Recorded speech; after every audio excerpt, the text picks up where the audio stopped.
Hola, ¿qué tal? ¿Cómo están? Muy buenos días, bienvenidos, bienvenidas. Comienza Asturias al Día en este viernes 1 de agosto.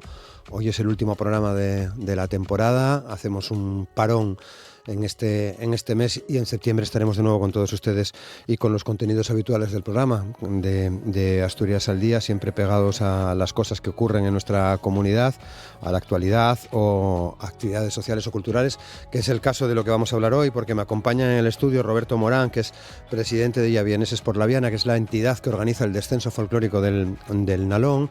Ya saben que esta singular fiesta se va a tener lugar el día 23 de agosto. Estamos a 21 días de que se celebre esta edición del Descenso Folclórico del Nalón, y de ello vamos a hablar hoy en el programa.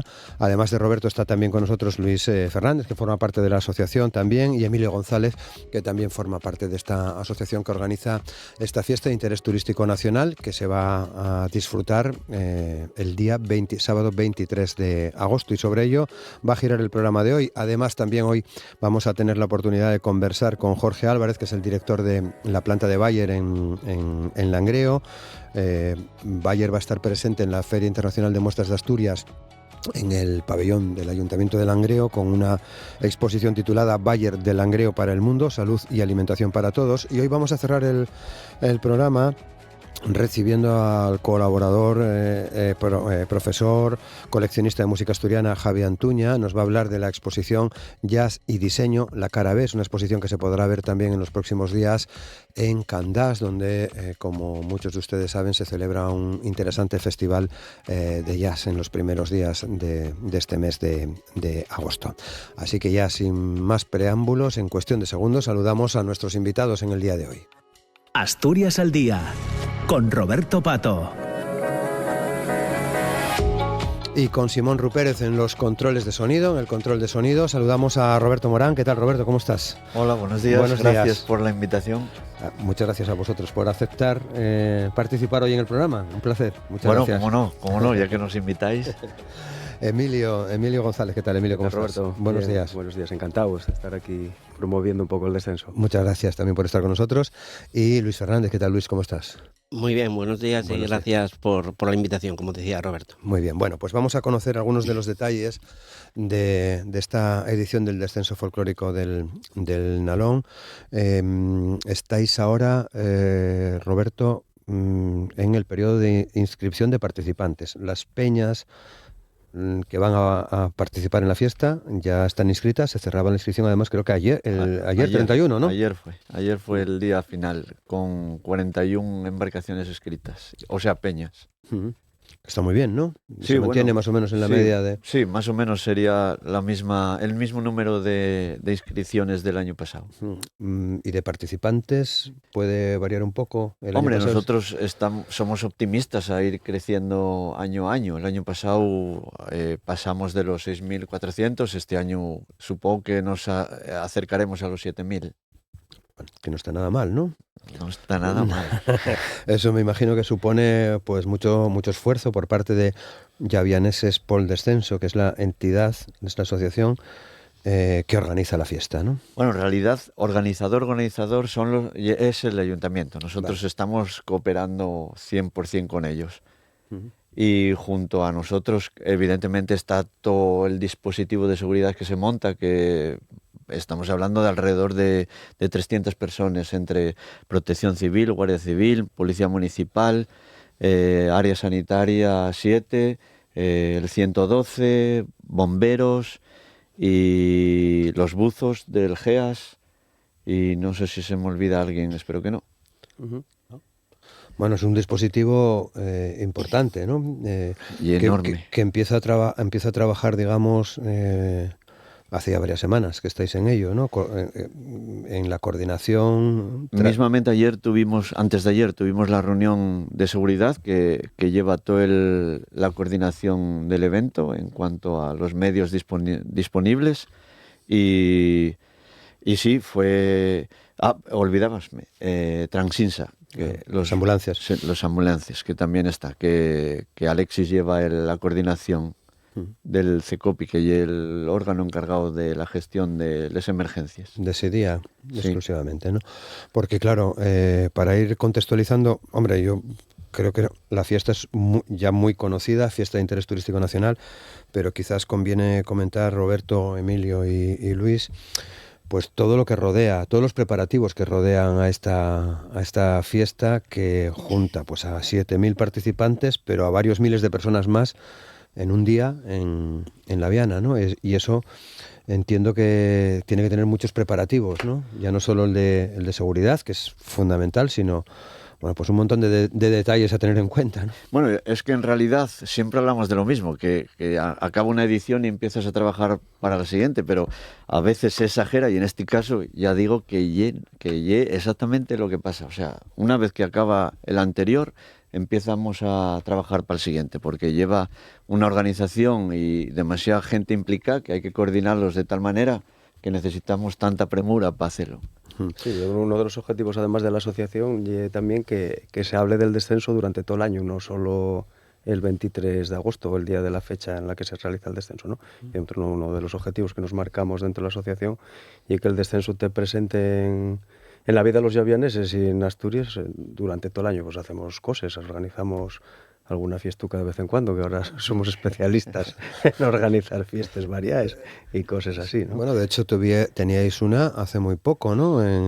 Que llamabais predescenso, ¿no? Sí, en la Chalana. Sí, se organizó, primero fue encaminada casi para un tema de apoyo a los socios y la hicimos extensiva a todo el llavianés que quisiera acompañarnos. Fue un éxito, acudió bastante gente y bueno, son cosas que vamos haciendo para que, como comentaba Emilio, el descenso esté no solo en la mente de la gente el día del descenso, sino que durante todo el año sepan que se está haciendo algo y que el descenso es algo vivo en La Viana. Claro, pues tirando de ese hilo, lo último fue esta fiesta predescenso, pero ¿qué más cosas habéis hecho a lo largo del año? Bueno, empezamos con la comida en la calle, que fue un éxito absoluto. Batimos el récord del año pasado. ¿Concurso carteles? Sí, pero bueno, el concurso carteles. Seguimos con el Regodón, el festival que acompaña el descenso, y posteriormente haremos también el Oktoberfest. O sea que prácticamente en 5 o 6 meses organizáis un montón de cosas. Sí, vamos, lo que decía Emilio, ya somos expertos en hostelería. Claro, porque lógicamente el descenso tiene un presupuesto de varios miles de euros, ¿no? Pues sí, el año pasado fueron 240.000 euros. Este año creemos todavía que se van a aumentar todavía algo más del presupuesto del año pasado. Tenemos que agradecer mucho al ayuntamiento la implicación y la ayuda que nos hace, porque el 50% prácticamente sale del ayuntamiento. Y luego también, sobre todo, a hostelería y comercio de La Viana, que apoyen también muchísimo. Y los socios, ¿no? Porque estáis haciendo, bueno, renováis continuamente la campaña de captación de socios, ¿no? Sí, y este año tenemos también que estar muy agradecidos porque La Viana está respondiendo masivamente. Este año ya aún pasamos de los 1.000 socios. El año pasado no llegamos a 800. Este año ya pasamos de los 1.000 y tenemos pensado todavía seguir aumentando el número. Bueno. Sí, para ello, para el tema este de los socios, queremos darle en prácticamente que estamos a un mes vista del descenso, un impulso.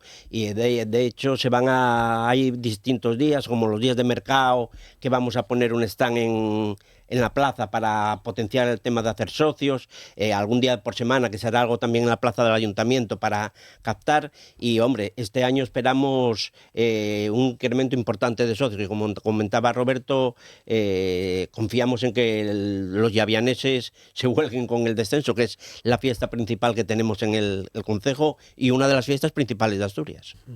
De interés turístico nacional. Exacto. Es importante.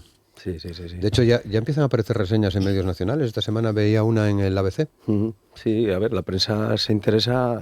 Televisiones suelen venir, solemos salir en todas, ¿no? Salimos en todos los medios a nivel nacional. Bueno, sí. Pero en la principal de Asturias también, ¿no?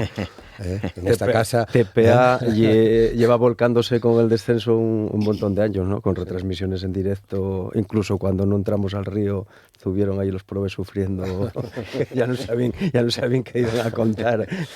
Bueno, Siempre hay cosas que contar del descenso. Nos habíamos quedado en el dispositivo de seguridad, que es importante, que ciertamente, no recuerdo qué número de edición es, ya la 56. 56. Hombre, riesgo cero no existe, pero casi nunca pasaron cosas más allá de alguna rotura y demás, ¿no? Me refiero a rotura de huesos, ¿no?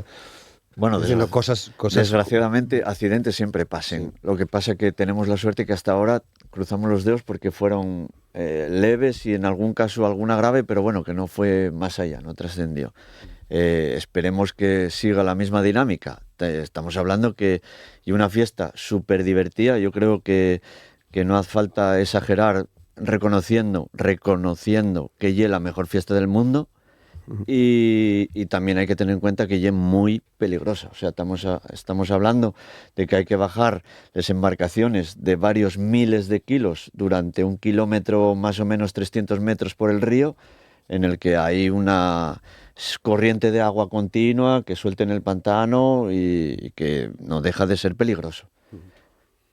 Pero parece que se asume en la Viana, que creo que todo el mundo ha participado al menos una vez en el descenso, asume perfectamente esos riesgos, ¿no? Sí, ese riesgo hay que asumirlo. Además, parece que si non bajes el río, si non bajes el río no hiciste el descenso. El descenso es precisamente descender el río Nalón desde el puente de Arco hasta el puente de la Chalana. Entonces, el río hay que baixarlo. Y una cosa que queremos impulsar desde la asociación también es que el río se baxe con la tu embarcación y con la tu peña y tirando.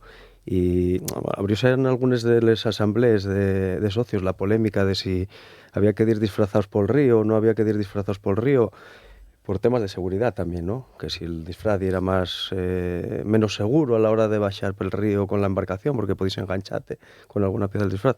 Nosotros consideramos que hay que baixar con la tu embarcación y que hay que baixar disfrazados por el río, ¿no? Porque al final hay otra parte, o si no hay la parte más vistosa de las imágenes que hay de tele o de fotografías para el periódico de 3 o 4 peñes seguíes por el río rodeas de xente disfrazadas de las embarcaciones. Yo creo que es lo más guapo del descenso con disfraz. Hombre, evidentemente tú mismo lo decías, que va a la 56 edición. O sea, esto no se inventó ahora. Si lleven toda la vida bajando disfrazados, el riesgo estuvo ahí siempre. Si antes se podía, ¿por qué no ahora, no?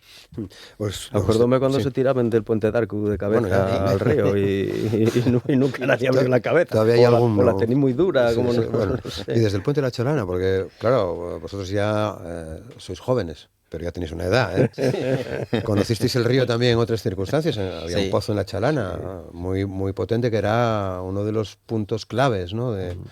A tener cuidado, ¿no? Al bajar con la embarcación, un pozo que cubría. El río cambió mucho los últimos años, ¿eh? Desde la riaca ya tan grande que hubo, hay un par de sitios ahí por la zona de Guanzo ahora que da muy, muy, muy malo. Sí, que está bastante peligroso porque afloraron peñas que no sabíamos que las había. Incluso en uno de los últimos años, hubo tramos del río en que teníamos que sacar las embarcaciones del río a pulso porque por las peñas no pasaban.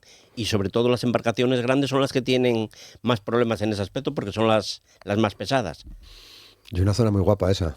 Sí. ¿Eh? Y es guapo. Y es guapa, ¿no? Sí, es guapo. Sí, sí. Del río.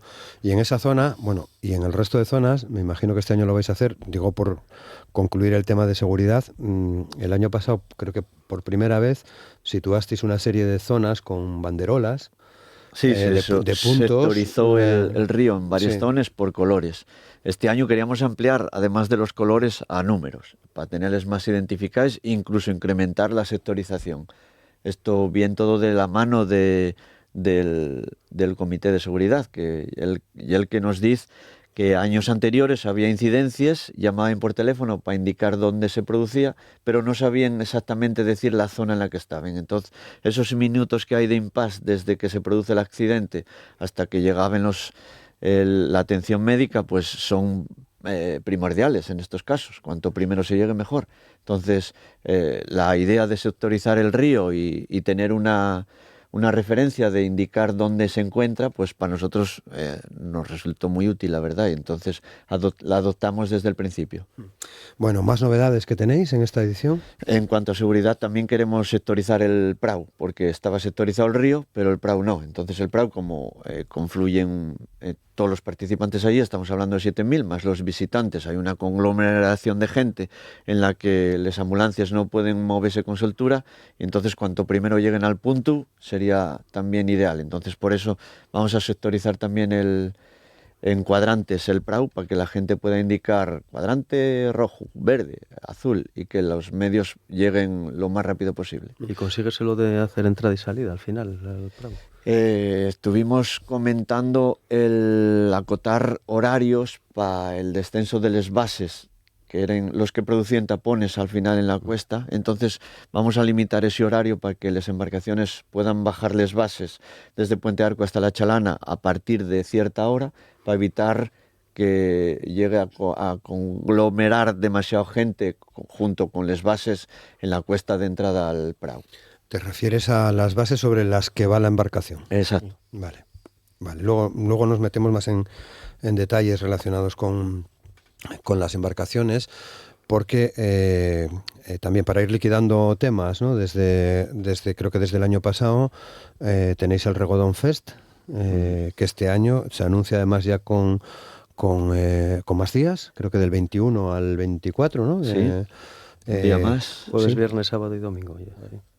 Grandones ahí, ¿no? Bueno, para una fiesta importante tiene que haber un festival importante. Y estamos hablando de que tenemos la fiesta más importante del mundo. Vale. Con los berrones, el primer día, ¿no? Unos chavales. Unos chavales de Tolivia, ¿no? No sé dónde son esos. Están empezando ahora y queremos potenciarles un poco para que los conozcan. Claro. Me parece una buena idea esa de atender a grupos emergentes. Grupos Nilo, emergentes, sí. Unos chavalinos ahí, yo no los conozco de nada. Pero... Tú, sí, eso dicen, ¿no? Van a estar los berrones. Sí, va a venir los berrones. Vamos a tener también a un grupo madrileño muy bueno que animo a todos los llavianeses para ver lo que es Mani Calavera. El sábado. El sábado es el día del descenso. Tenemos también el viernes es a Grison, el showman que sale con un broncano en la televisión. Y bueno, y luego el domingo, que hemos incorporado también un menú para cerrar las fiestas, que bueno, creemos que es bastante atractivo. Entonces, a ver cómo... Tenemos a Vicente Díaz para un vermú el domingo, y bueno, y luego grupinos así por la tarde para hacer un poco de tarde rock, versiones, para poder estar a ver... como los que tuvisteis el año pasado viendo el Regodón, visteis que había una zona gastro bastante potente. Este año va a ser más potente todavía, entonces bueno, que se junta este ambiente gastro con los conciertos, con les barres y por Dios que no llueva y Bueno, si llueve... Si llueve, que llueva. Si llueve, que llueva. De hecho, el año pasado llovió, ¿no? Sí, el año pasado llovió. Sí. Bueno, cabe destacar que antes de ayer, en el límite justo para poder meterlo en el programa, hicimos un acuerdo con una moza que organiza el Pozo Creativo, con Laura, que lleva una especie de mercadillo para los artistas emergentes, más que nada serían locales, teniendo como local todo el Valle del Nalón. Entonces hicieron una prueba en Sotrondio, que fue un éxito, y ahora decía que quería ampliarlo a La Viana y ofreciónoslo, y bueno, vamos a meterlo. Entonces sería el jueves y el viernes a partir de las 6 de la tarde. Vale, en el Parque de La Viana... Todo en el Parque de La Viana. Como el año pasado, con entrada gratuita además, ¿no? Entrada gratuita, sí. Para nosotros y una fórmula que creemos que es obligatoria. O sea, el descenso siempre y la fiesta de todos, y tiene que seguir siéndola. Entonces, para nosotros el acceso gratuito y obligatorio. ¿Pregón? Va a ser a cargo de la Peña Cuélebre, que va a venir Pepín el cura, que nos prometió que traería la primera sopera del descenso. O sea, unos auténticos veteranos, ¿no? Del descenso, ¿no? No, y un chavalín de 80 años, que veslo como si tuviera 15, o sea, no tiene prácticamente... Y sigue bajando, ¿no? No, bajando ya no. Bueno, baja. Sería difícil ya, porque bueno. Pero digo, participando sí, ¿no? Bueno, él, siempre que hablo con él siempre muestra tanto interés que ya dudes de si uno más o uno menos, porque la verdad que veslo como si tuviera, lo dicho, 15 años. Pepín Cura, aquí en Gijón, si no me equivoco. Sí. Gijón. Bueno, o sea que va a ser la Peña Cuélebre, la encargada de dar el pregón el viernes. No, el jueves. Jueves. Vale. O sea, adelantáis un a día, las 9, todo, ¿no? Eso, sí. Bueno. Que hay que recordar que el año pasado el pregón desde Lutú, Ya. que por cierto Pero sí ya pasó. Fue un éxito absoluto, vamos. Sí, estuvo bien, sí, la verdad que sí.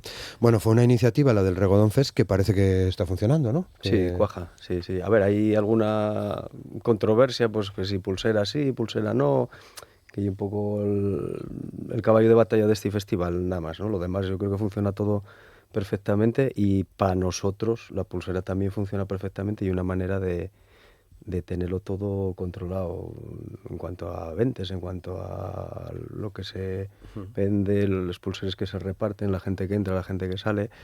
Y yo entiendo, creo que tiene que tener más ventajas o tiene muchísimas más ventajas que inconvenientes, ¿no? Porque al final es tan fácil como comprar una pulsera y recargarla, que tienes 20.000 maneras de recargarla.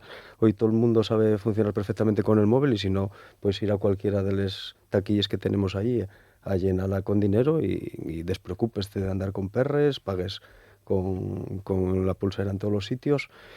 No entiendo tampoco por qué los detractores de la pulsera cuando yo veo todo ventajas en este sistema. Bien, entiendo también que mantenéis algunas de las iniciativas que poníais en marcha el año pasado, por ejemplo, ese parque cerrado y la entrada de ese parque, ¿no? Parque cerrado Alimerca, puesto que este año conseguimos que Alimerca nos apoyase entrando como colaborador principal de la fiesta, y entonces vamos a denominar al Parque Cerrado como Parque Cerrado Alimerca. Y vamos a continuar exactamente igual que el año pasado, arco de entrada, con las medidas máximas que están aprobadas en Junta, para que les peñes al entrar por el arco tengan que cumplir esas medidas, y si no entren deberían quedar excluidas. Y lo demás funcionará exactamente igual. Nos cuenta el año pasado de que la entrada al arco ya era un espectáculo en sí. Entonces estamos buscando, no sé si ya lo topamos, un speaker que haga ese momento más todavía. Un Julio el de Río Seco. Exacto, eso sería fenomenal. Sí, además el parque cerrado el año pasado tuvo mucho éxito, mucha aceptación entre la gente, porque es una forma de ver a todas las embarcaciones juntas en un mismo sitio. Y bueno, este año queremos repetir lo que se hace bien, hay que repetirlo y mejorarlo en la medida de lo que podamos. Hombre, los que bajamos el descenso, yo por ejemplo bajo con Olivia, al final hay muchas embarcaciones que no veo, muchas, todos los años me pierdo 3 o 4 embarcaciones y el año pasado debe ser la primera vez desde que bajó el descenso que les veo todos. Bueno, habría que poner a los oyentes en perspectiva que estamos hablando que metemos 7.000 personas acompañando a las 40 embarcaciones en 3 calles de La Viana. O sea, estamos metiendo prácticamente a todos los habitantes del pueblo solo en 3 calles. Entonces llega un momento que ya es imposible caminar, prácticamente desplazarse en esa masa, ya es imposible. Entonces el dar la oportunidad de poder ver las embarcaciones expuestas todas en el mismo sitio y sin los participantes, puesto que al parque cerrado solo pueden entrar los capitanes, y una oportunidad que todo el mundo debería aprovechar, porque ya donde les vamos a ver todos juntos y todavía íntegres, enteres. El año pasado estuvo por ahí el presidente. Estuvo, ¿no? Y esperamos que este año vuelva a repetir Estuvo en una embarcación también. También representado, sí señor. Sí. Ah, bueno, sí. Sí. Otero Fue la que ganó, ¿no? No ganó Otero, no. Ganó la Asturianía, Otero ganó la Asturianía el año pasado. Vale. Ganó el EDP. El año pasado ganó el EDP. Vale. Sí. Porque, ¿cómo son los premios? Explicar cuál es el proceso que puntúa, que no puntúa, Bueno, quién gana, la sopera, que es el año pasado, para intentar unificar criterios, empezamos a hacer una serie de asambleas con todos los peñes desde enero, prácticamente Estuvimos desde enero hasta mayo haciendo 2 asambleas por mes y se fueron debatiendo todos los puntos que entrarían en la valoración de las embarcaciones al final del río. Cuenta absolutamente todo, desde la forma y el acabado hasta los destrozos que puedan tener al bajar por el río hasta llegar al puente de la Chalana. Hay premio especial a la asturianía, premio especial a la folisia y premio especial al mejor disfraz. Y después tenemos los premios principales, que son sopera y la soperina para los más pequeños.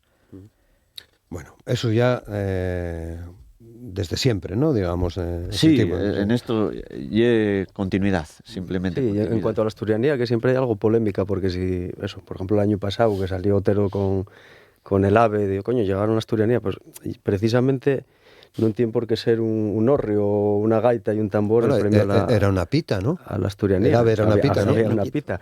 Pero las propias bases dicen que tiene que ser puede ser un tema de rabiosa actualidad relacionado con Asturias, como ya era el caso del año pasado, ¿no? Bueno, tenía bastante humor, ¿no? Porque era una pita en la que iban Que el y una presidente cosa Barbón, la que- presidenta Ayuso, y llevaban una zanahoria o algo, ¿no? Y una cosa que se está perdiendo también un poco en las embarcaciones ahora, ¿no? Que ahora vamos todos de Disney y de Warner. Luego nos metemos y de en ese tal, tema. Sí. Y siempre, bueno, Roberto lo sabe porque lo hacía muy bien todos los años que bajaron, que siempre el tema del humor y la sátira estuvo muy relacionado con los motivos de las embarcaciones. Y Otero lleva unos cuantos años también haciendo esto bastante bien. Bueno, es verdad, a ver, cada año es diferente, ¿no? Sin olvidar lo que fueron pasando años atrás, ¿no? Hay una, digamos, evolución, Emilio, de casi todo, Sí. ¿no? O una puesta a punto, no sé cómo decirlo. Sí, a ver, yo sé por dónde vas, ¿no? No, ese lo saco luego clarísimamente porque o lo metemos ya si queréis, ¿no? Porque es verdad que el descenso siempre ha tenido sus polémicas. Cada edición tiene una, ¿no? Sí. Cada hombre, edición a ver, tiene una o varias, ¿no? Pero hay un debate que yo creo que no está resuelto, y os lo planteo directamente, que es carroza o embarcación. Ujú. Porque el descenso consiste, desde su origen, en hacer una embarcación o algo que flote para bajar de Puente de Arco a la Chalana, ¿no? A ver, para Que mí... se les llama carrozas. Voy a preparar la carroza, pero no es exactamente una carroza. No, tiene que ser A una ver, embarcación. porque al final- Vamos a ello, al tema. Yo, para mí, y embarcación, ¿vale? Porque tienen que bajar el río, tienen que hacer una función de barco para llevarte desde el puente de Arco hasta el puente de la Chalana. Cuando pones esto en redes sociales, pues bueno, siempre hay gente que te habla, pum, y sácate el diccionario y ponte embarcación, no sé qué, carroza, no sé cuánto. Digo, bueno, pues a lo mejor tienes razón y para el año que viene la RAE incluye embarcación del descenso como símil de carroza, yo qué sé, como están actualizándose todos los años. Acuérdate que antes hablamos de que ya empieza a aparecer información del descenso sobre en los medios nacionales, que no están mediatizados porque nos escriben desde aquí, donde precisamente hablan de embarcaciones. Embarcaciones o artefactos que floten, creo que ponía, ¿no?, la cosa. Sí, ahora hoy en día prácticamente es un híbrido, porque la mitad del descenso es carroza, porque desfilas por la carretera hasta que llegas al Puente de Arco, y la parte más importante ya pasa a ser embarcación, que es cuando desciendes el río. Antes las embarcaciones o carrozas no eran tan espectaculares porque la pretensión era bajar el río lo más fácil y lo más cómodo posible. A raíz de los últimos años se ha ido incrementando el tema más de carroza, hacerlas más espectaculares, más grandes, porque también es vistoso. Entonces es un híbrido entre carroza y embarcación, aunque como Pero hay una parte, Emilio, hay una parte muy es bajar el importante río. de eso, de estrujar la cabeza y la gente desarrolla auténticas obras de ingeniería en cuanto a las bases de bajar el río, que van mejorando, van modificándose, pues pases de...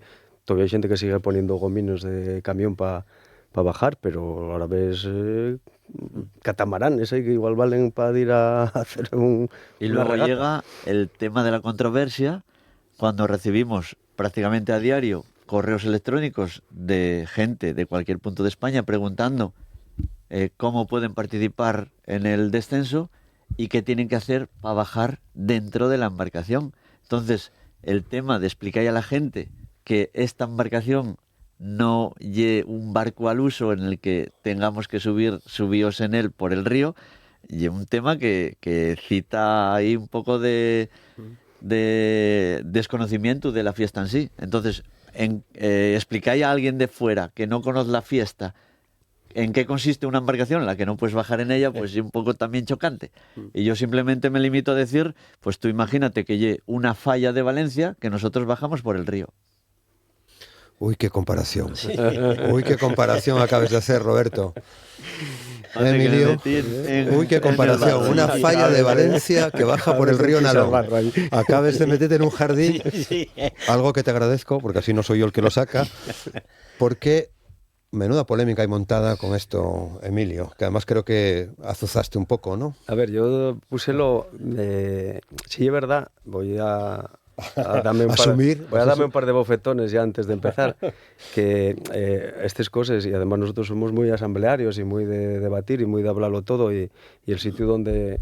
Y tenemos un año, este año no, porque ya estamos inmersos en la vorágine del día 23, que hay dentro de un par de semanas, y ya no procede, ¿no? Será un tema que habrá que tratar muy a fondo a lo largo de todo el año que viene, que tenemos un año entero para hablarlo y para consensuarlo. Yo puse encima de la mesa, porque yo soy miembro de la asociación, y era un tema que estaba muy candente ya en la Viana, me estaba llegándome por un montón de sitios, y yo estaba en Los Ángeles, California, mira tú, y estaba llegándome desde allí, y digo, oye, un 10, oye, no sé qué.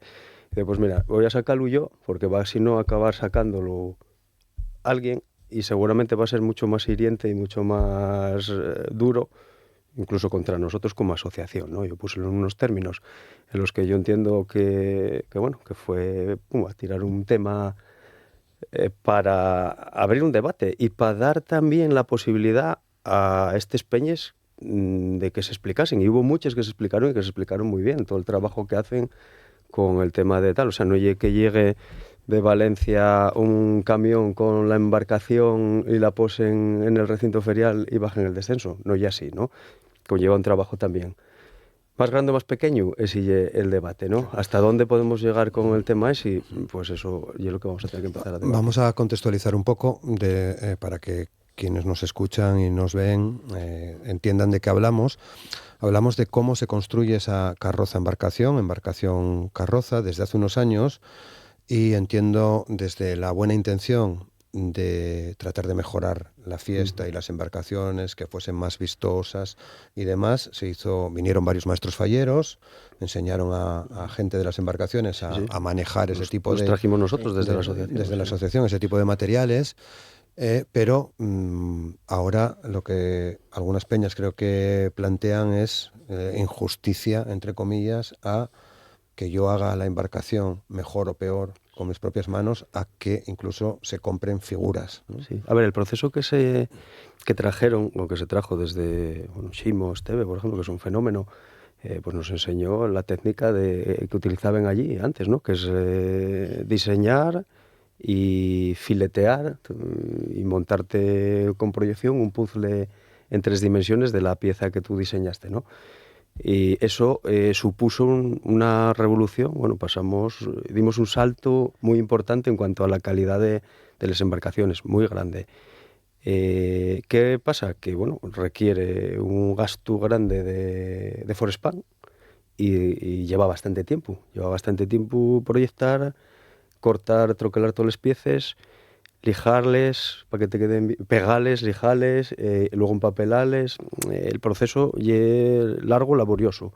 Generarse mucha bola de Forespan, que tienes que tener cuidado para no llenar el pueblo o donde estés de residuo, hay que cerrarse bien, hay que aspirar. Eso es lo que se implantó cuando vinieron los valencianos a explicarnos y tal. Que también hay mucha gente que está en contra de esto, ¿no? Que no, esto tiene que ser madera y tiene que... Vale, bueno, todo es muy, muy respetable, ¿no? A mí me parece muy bien también. Pueden hacerse, de hecho, los falles antes hacíanse de madera y hacíanse figuras espectaculares con madera, ¿no? Y les falles es peor todavía porque quémense, y eso tiene que ser a nivel ecológico una catástrofe grandísima. Luego está el tema el que tú puntualizabas ahora, ¿no? Se pasó de eso a hacer el diseño y envíalo a un sitio y que te lo manden, tienen tornos de control numérico y te llega empaquetaes les figures y a troquelaes, ¿no? Eso te da la ventaja de que, te quites todo el proceso de proyección, corte, pegado y lijado, porque vienen también muy bien remataes. Gana muchísimo el desfile, ganan muchísimo las embarcaciones, son muchísimo más espectaculares. Puedes hacer figuras mucho mejores y mucho más grandes. Entonces, bueno, la pelota está ahí botando y habrá que empujarla para un sitio o para el otro. Porque si no te entendí mal, hay también embarcaciones, peñas, que utilizan, digamos, y abrimos todas las comillas posibles, la manera tradicional de hacer un artefacto de estos. Hay peñas que les hacen todavía de madera, hay peñas que les hacen de madera. Nosotros, por ejemplo, en Tolivia trabajamos el tema del proyectado todavía, y hay otras peñas pues, que trabajen con figures de control numérico. Esos yo creo que son ahora mismo las 3 variedades que hay de carroza en el descenso. Sí, es verdad que las bases no establecen ninguna restricción al respecto. Dicen que la carroza les tienen que hacer los miembros de la embarcación, y en cualquiera de estos 3 casos la embarcación la están haciendo los miembros de la embarcación. No... Bueno, en concreto ese artículo no está en las bases. Que cuando se redactaron las nuevas bases desapareció de las bases. O sea que no sería un objeto criticable, puesto que no está dentro de las bases.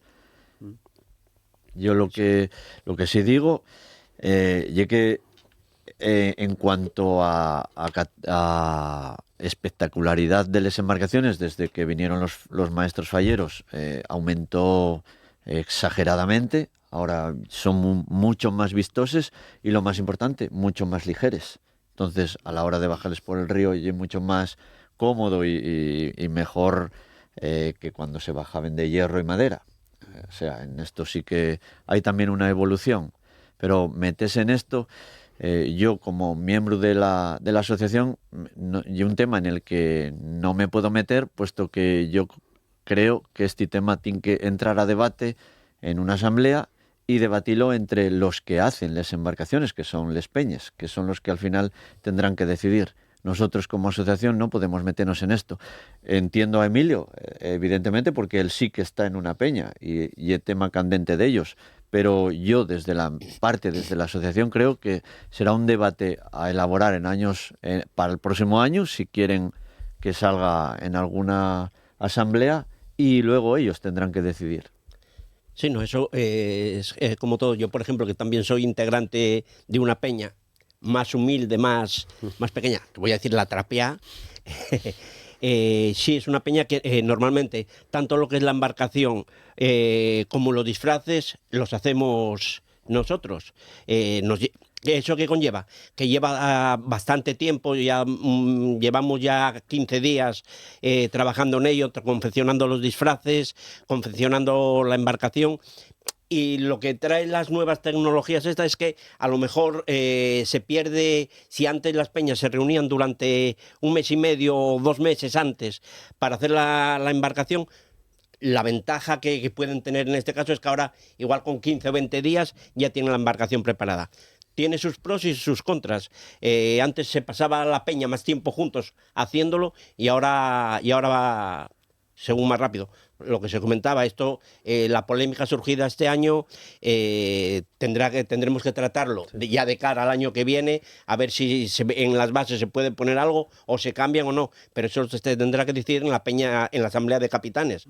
No va a ser la asociación la que decida cómo se deben hacer las embarcaciones. Eso debemos consensuarlo entre todos. Sí, y estamos olvidándonos también de una categoría que ya la soperina, que también yo creo que nace de trabajar los guajes en conjunto alrededor de una embarcación. Los guajes no se van a poner a pedir unas piezas de control numérico a ningún sitio.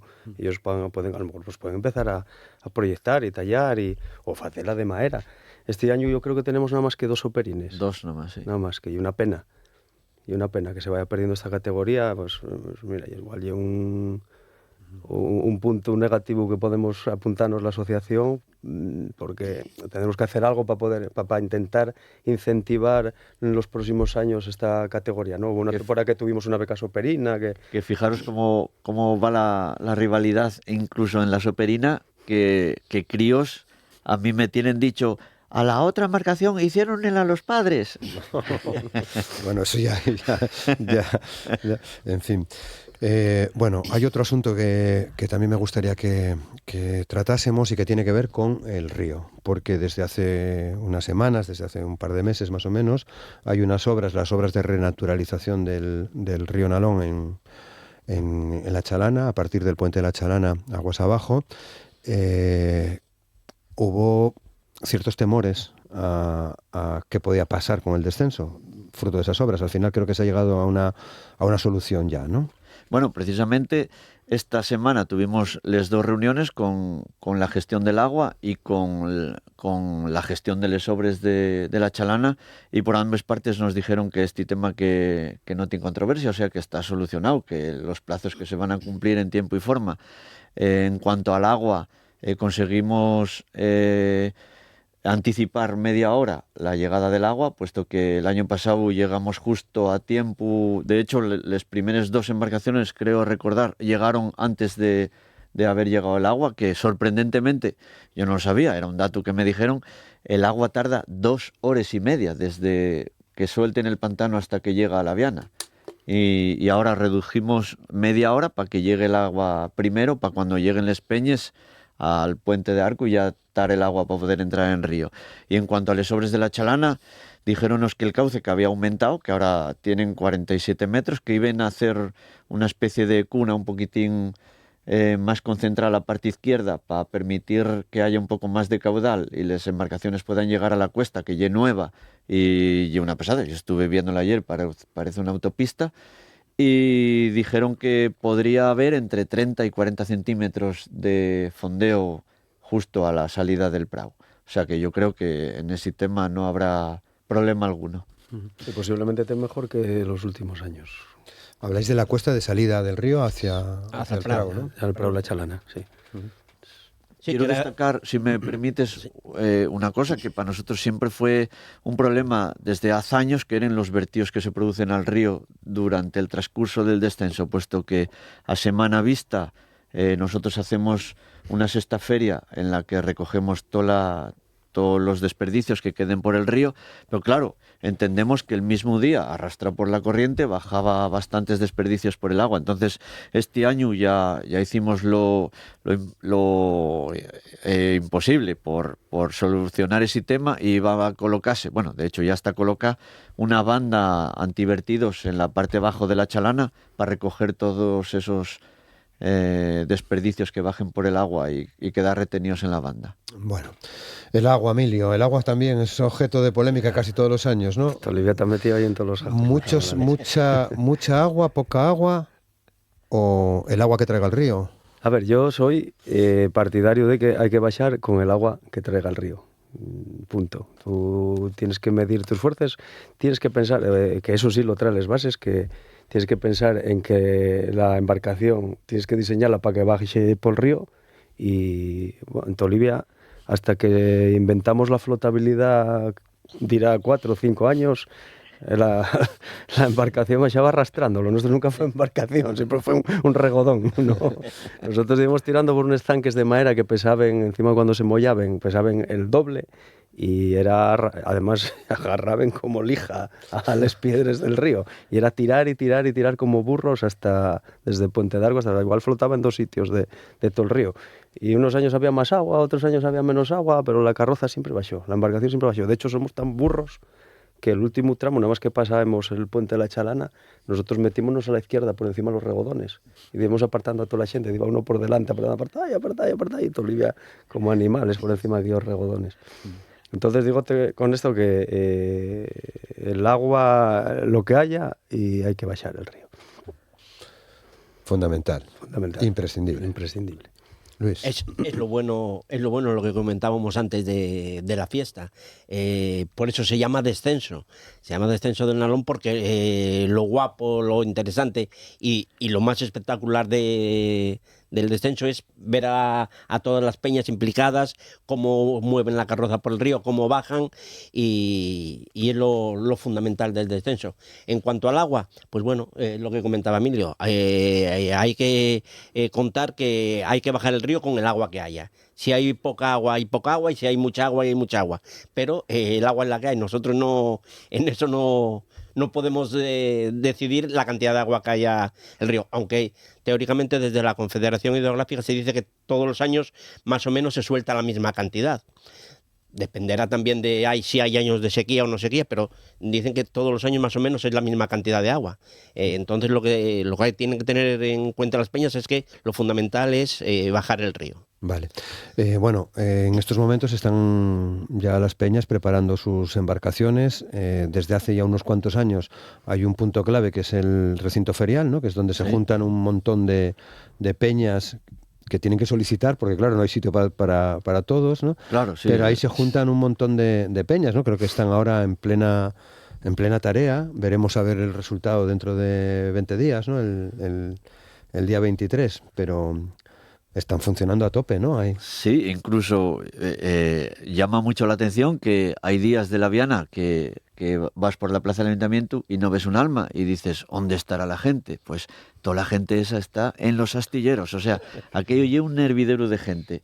Yo acuérdome de estar en casa, cenar y decir a la mujer, voy hasta los astilleros, y encontrar 3 motos de pizzerías circulando de camino a los astilleros, porque allí la gente de la Seronda cena, y bueno, aquello es increíble el movimiento que hay allí de gente y la movida que hay. Sí, sobre todo de cara a los últimos días, los próximos al descenso, aquello sí que es una feria, porque lo que os comentaba, se come, se cena allí ¿Vosotros estáis allí también? O... Sí, nosotros estamos lo hacemos allí en el pabellón.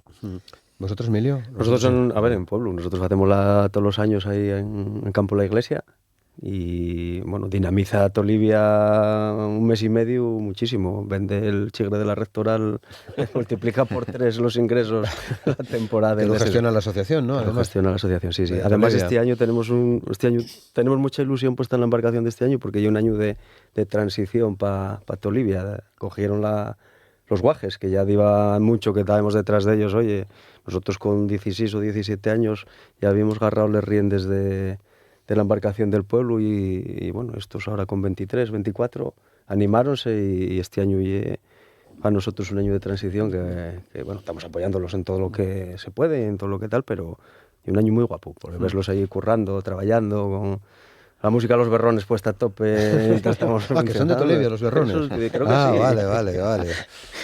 Esos son de Tolivia. Bajaron el descenso alguna vez, ¿no? Pues coño, mira, yo Mon y un animador del descenso también, como yo, y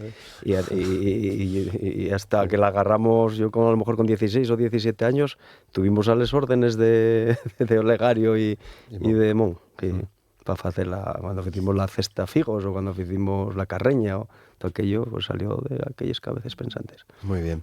Bueno, hay peñas nuevas. Sí, afortunadamente la gente joven se está implicando, como dice Emilio. Hay ya bastantes peñas de los antiguos de siempre que están pasando a manos de hijos y que están adoptando ese carisma de jefe, de director de orquesta. Y bueno, estamos bastante orgullosos de ellos, que la gente nueva vaya cogiendo el empuje que necesitamos para que la fiesta siga creciendo. Y hay gente veterana que sigue bajando. Esa siempre. De hecho, tenemos aquí representación. Sí, la peña, la tropia, hay gente que lleva ya muchísimos años bajando el descenso, y nosotros, nuestra peña, es la que cumplimos la edad por arriba, es donde estamos los carrozas del descenso. Roberto, tú no te escondas tampoco. Que... No. No, ya son unos cuantos, claro. Son unos cuantos descensos. Sí. En todas las etapas, ¿no? En todas las etapas. Muy bien, bueno, pues quedan ya muy pocos días para que esto se pueda ver, ¿no? El gran día será el 23, pero recordamos que a partir del 21 ya hay actividad, ¿no? Ya empieza, terminan las fiestas patronales y arranca el Regodón Fest. y orgullosos que estamos de poder ofrecer este programa que tenemos este año a toda la gente de la Viana, que como decíamos al principio, se está implicando de verdad en echarnos una manina. Los berrones para abrir con cuélebre de pregoneros. De pregoneros. Grison y más cosas, ¿no? Mani Calavera, Mani Calavera, Díaz. Vicente Díaz, que tiene disco nuevo. Que tiene disco nuevo. Va a presentar Estará disco con Pepín Robles, seguramente. Y luego Otro veterano del descenso. Luego muchos otros grupitos que vamos metiendo para... Con varios escenarios, entonces, entiendo. Tenemos Como el año pasado. Sí, igual que el año pasado, sí. 2 escenarios, sí. Sí. Y este año Soperina. hemos incrementado mucho, o queremos incrementar mucho, el tema de las medidas de seguridad, hacerlo más vistoso, la colocación de vallas, que bueno, ya se verá porque había un tramo que es peligroso, que va desde el Puente de la Chalana hasta Puente de Arco, que ahí ya tiene habido algún accidente y este año queremos tratar de solucionarlo. Proteger esa zona. Vallarlo para, en la medida de lo posible, tratar de evitar accidentes. Sí, a ver, este año, como sabes, se paga 2 euros por participar en el descenso. Mira, es un asunto que se me olvidaba comentar. Hay tiempo todavía, sí. Los socios no lo paguen. Si es socio con presentes carné y no pagues esos 2 euros, pero la gente que no es socia tiene que pagar esos 2 euros. Esos 2 euros hemos intentado invertirlos totalmente en lo que es el propio descenso, en mejorar el desfile, mejorar pues con baños en Puente de la Chalana, lo que decía Luis del vallado de la zona esta peligrosa de Iguanzo, el polvo guapísimo antes de Puente de Arco. Antes de Puente de Arco. Que no lleve por nada, pero ya más guapo el puente, me refiero, y el pueblo, ¿no? Incluso la gente. Aumentar el tema de seguridad, aumentar los baños durante el trayecto, sí. La zona de la fanzón que instalamos en Puente de la Chalana con la pantalla gigante, que eso fue un éxito el año pasado, porque puedes estar ahí viendo la retransmisión de la TPA desde la gente que se sentaba en el anfiteatro Estiquefa en la Escollera, sí. Pues está viendo bajar las embarcaciones por la tele, por la pantalla esa. Sí, que están viendo TPA. Están viendo TPA. Están viendo TPA. Claro. Y donde está también todo el dispositivo de seguridad y sí, toda montase esa zona en el edificio donde la trucha. Exactamente.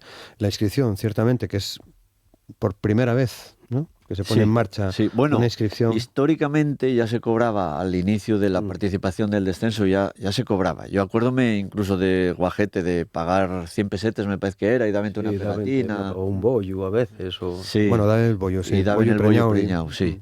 Bueno, ahora hay que destacar que la gente, a ver, cuando lo expliques a la gente, y entendible, o sea, todas las fiestas, todos, parten desde cero, nosotros no. Nosotros partimos desde un déficit casi que se acerca sobre los 20.000 euros, puesto que todos los participantes del descenso bajen asegurados y hay un dispositivo de seguridad que hay que pagar, evidentemente. Entonces, claro, nosotros ya partimos con un déficit muy exagerado y ese dinero tiene que salir de algún sitio. Qué mejor que de los participantes, que al final son los que van a hacer uso de él. Bien. Que no sean socios. Los socios ya... sí, bueno, queríamos darles un detalle a los socios, ya que nos ayuden a participar con su parte de la cuota de socio, pues bueno, pues agradecer ellos esos 2 euros manera, ¿no?, para que puedan participar de forma gratuita. Bueno, pues llegamos al final, esperemos que todo salga bien, seguro que va a salir todo bien, haga el tiempo que haga, ¿no? Eso, si llueve, que llueva. Si llueve, que llueva, que es el lema que no. de Colau, el histórico de paisano que iba siempre al descenso. Y veremos el resultado y cómo se disfruta de una fiesta realmente guapa. Animamos, ¿no?, a todo el mundo, y a vianeses, asturianos, españoles y al mundo entero a que venga el día 23 a disfrutar del descenso y los días anteriores y posteriores a disfrutar del regodón, que va a ser un fiestón. Bien, pues Luis Fernández de la Peña La Trapia, muchas gracias, un placer, que vaya bien, muchas gracias. Gracias a ti. Emilio González de la Peña de Tolivia, muchas gracias también, muchas gracias, que vaya bien. Y Roberto Morán, presidente de Ya Vienes por el Descenso, muchas gracias también. Muchísimas gracias, que vaya bien, Roberto. Mucha suerte, muchas gracias. Gracias por la invitación, muchas gracias.